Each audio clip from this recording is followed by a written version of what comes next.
Good morning 8th class students. We are discussing lesson number 2, that is friction. What is meant by friction? Friction is nothing but it is a force which resists the movement of a body, and always it will existing in between two surfaces. And you know how many type of frictions are there? We have 4: static friction, sliding friction, rolling friction and fluid friction. We have discussed about the static and sliding friction. The friction which is acting on a body which is at rest, that is static friction. The friction which is acting on a body which is moving, that is sliding friction. And effect on friction, the force that we have learned. What are they? First one, roughness of the surface.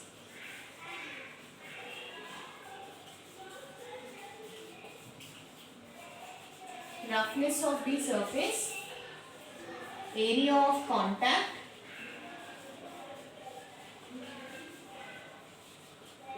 and third one, normal force.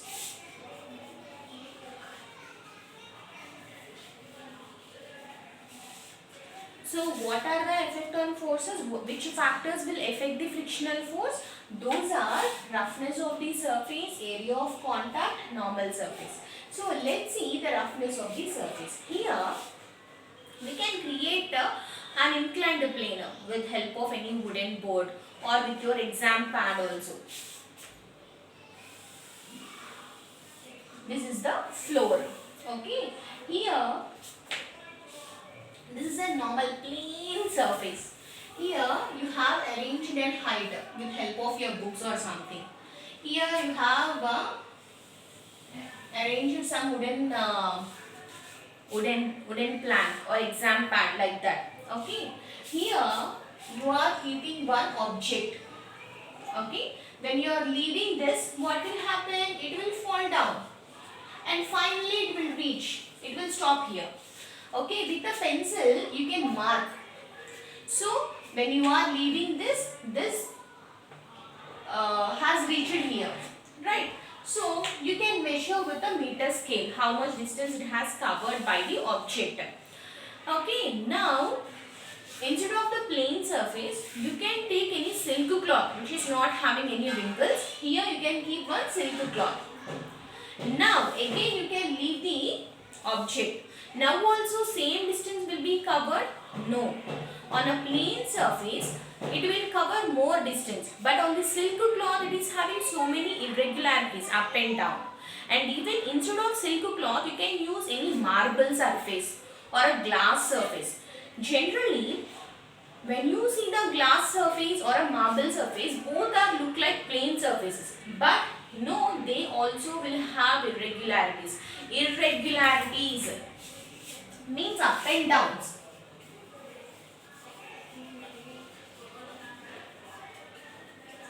Irregularities means what? Up and downs. So many up and downs will be there. So usually we cannot identify them, but when you keenly observe it, you can see. Okay, even when in your house, when you have a marble floor, when you are washing, at some places the water will stop because it's a down area. It means it is having up and down areas or not, irregularities or not. Okay. So now when you consider a glass surface or a marble surface, less distance will be covered on the marble surface.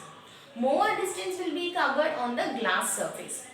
So here, because of the irregularities, less distance covered by the object because of the friction. So friction will be more in rough surfaces. So what we can understand?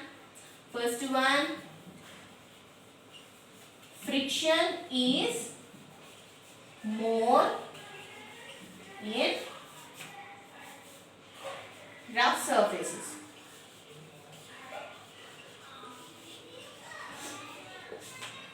Okay, on the smooth surfaces, the object will cover more distance. So over there, the friction will be less. Friction is less in smooth surfaces. In smooth surfaces. Okay. Next, let's see the area of contact. We have to take one brick. Very important this.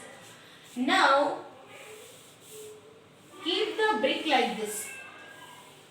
Horizontally we are keeping, and this entire brick you have to tie with a string, and the string was connected to a spring balance. This is a spring balance. Now we have to apply some force by holding the spring balance like. When we are stretching, what will happen?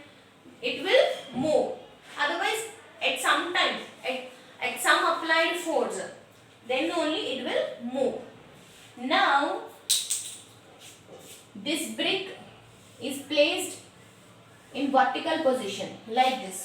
So here when you observe, the area of contact is more here. Here area of contact is less. But even though the area of contact is different, the friction will be same here.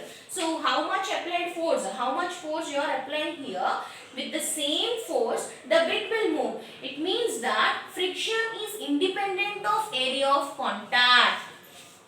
So in pressure actually what we have learned, if area of contact is less, pressure is more. That we have learned in first chapter. But here in the friction, how much area of contact it will be?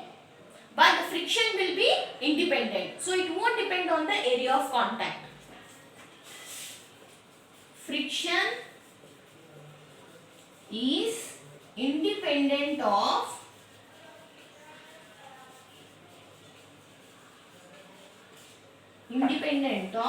area of contact. Area of contact. Now, instead of one brick, when you keep another brick, what will happen? The distance covered, that will be less definitely. Here, when you are keeping another brick like this or another brick like this, then what will happen here? The normal force will be more, and the friction also here, and friction also will be more because it will cover less distance. So the friction is directly proportional to normal force. If you are keep on increasing the weight, when you are applying the force also, the movement will be very less. Is it clear?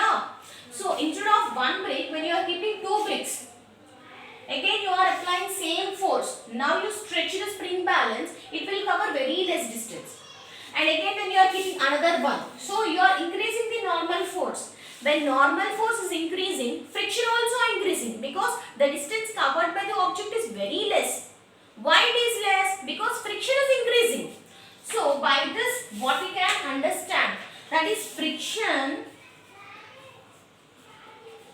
is directly proportional to, what is the symbol name?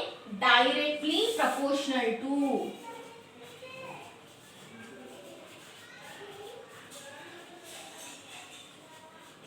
Directly proportional to normal force. Excuse me. Directly proportional to means if this increases, this also will increase. If this is decreasing, this also will decrease. That is directly proportional concept. If normal force increasing, friction also increases. If normal force decreases, friction also decreases. So what are the factors which affect the frictional force? The factors which affect the frictional force are roughness of the surface, area of contact, normal force. So the friction will be more in rough surfaces and it is less on smooth surfaces. Now friction is independent of area of the contact and friction is directly proportional to normal force. Now we will learn about, is the friction necessary? Is it good or bad? Means is it evil or good? Now let's see.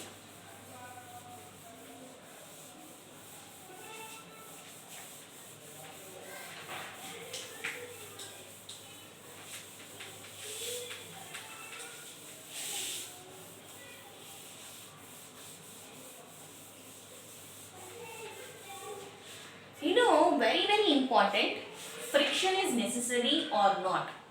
In some cases the friction is very good, in some cases the friction is very bad. So let's see what are the good cases, what are the bad cases. You know, because of rainy season, the entire land becomes so muddy, so slippery. Okay, if there is no friction, you will keep on slip on. Because of the friction only, we are able to stand properly even though it is a muddy surface area. And when we are writing with a pen or with a pencil, because of the friction, you are able to stop the pen for a while. Otherwise, if there is no friction, you will keep on writing only. Friction is very good, right or not? Yes, for standing, for walking, for running, for jumping, for writing, for every work, the friction is helpful to us. So, friction is very, very good. Even when there is no friction, you can't able to hold any appliances. Like, I want to fix an iron nail with a hammer. If there is no friction, we can't hold the things also. The building construction works cannot do without friction. Then I'm trying to push a car. Okay. So now the car will start moving. If there is no friction, the car will keep on moving only. It won't stop also. So the friction is very, very helpful in all these cases. But the friction is evil also. Evil means what? Bad. No, when we are rubbing our hands like this, heat is producing. It means friction produces heat. Friction produces heat. Here, when you are striking a matchbox with a matchstick, what will happen? Flame will come, right or not? We are just striking the matchbox with a matchstick. We are getting fire because of friction. Because when we are hitting, because of the friction, it is producing heat energy. And even when we are doing some work with mixie or wet grinder, when we are continuously doing the mixie, then you just touch the motor or touch the vessel, you will get hot, right? So because of the friction only, we are getting heat energy. Okay, so because of the overheat also, some goods will get spoiled. Usually your mother will say the motor is not working, it is getting too hot, so that the smell is coming. So the burning smell is coming like that. Because of the heat energy only, the wires inside the mixie, it will get melted. Okay, and even sometimes when you observe the windows, because of the hinges are not correctly, they are not properly connected, you will get some irritating sound. Like that the sound will come. Key sound will come. Okay, and even the fan also, when it is moving, sometimes that sound will come because of the friction. So friction is producing heat. Friction produces sound. It produces sound. And even, is that sound a so lovely sound or irritating sound? Definitely irritating sound. When the fan is making the sounds, immediately what you will do, you will switch off the fan. Because of that sound, maybe some moving part will get damaged and there will be a chance the fan will fall down. Right or not? So, the moving parts of a body will get spoiled.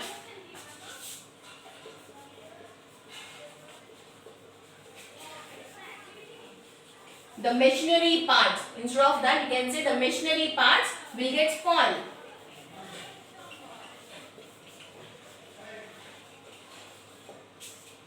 So what are the ways to reduce the friction? So these all cases that the friction is evil. So friction is good for walking, for riding, for building construction purpose, for pushing the car and all. That is good only. But in which cases it is bad? It is producing friction, it is producing heat, it is producing sound, and it is spoiling some machinery parts. So how to reduce the friction? What are the ways? Ways to reduce friction.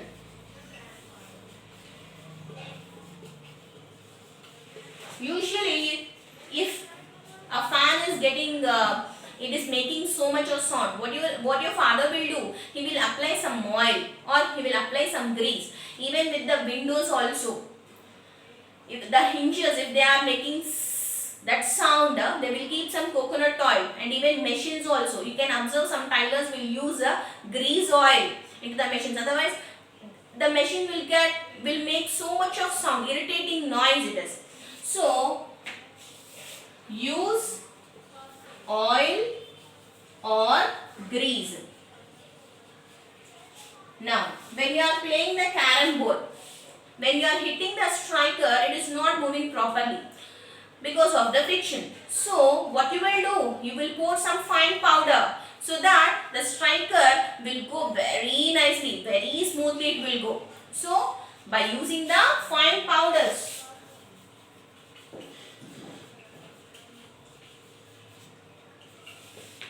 And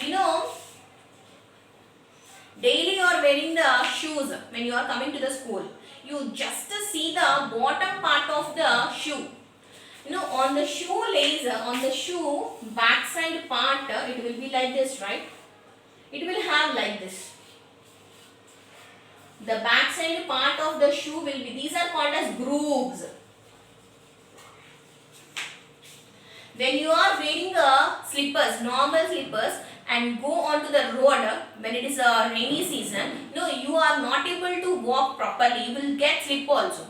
But when you are walking with shoes, by wearing the shoes, you may not fall down because the backside shoe is having grooves. These grooves will give a grip so that the friction will be less. The friction will be more. That is the reason you won't fall down. And even when you see the car tires or bike tires, like this the tire will be. Here also you can see some grips. Like this the grips will be. Because the tire which is having these grips, it can hold properly because the road will have so many irregularities. Because of the interlocking only we can minimize the friction. So these grooves, these grips will develop the interlocking system to avoid the slippery nature. So they will increase the friction. So like this we can reduce, we can minimize the friction. Okay. Thank you.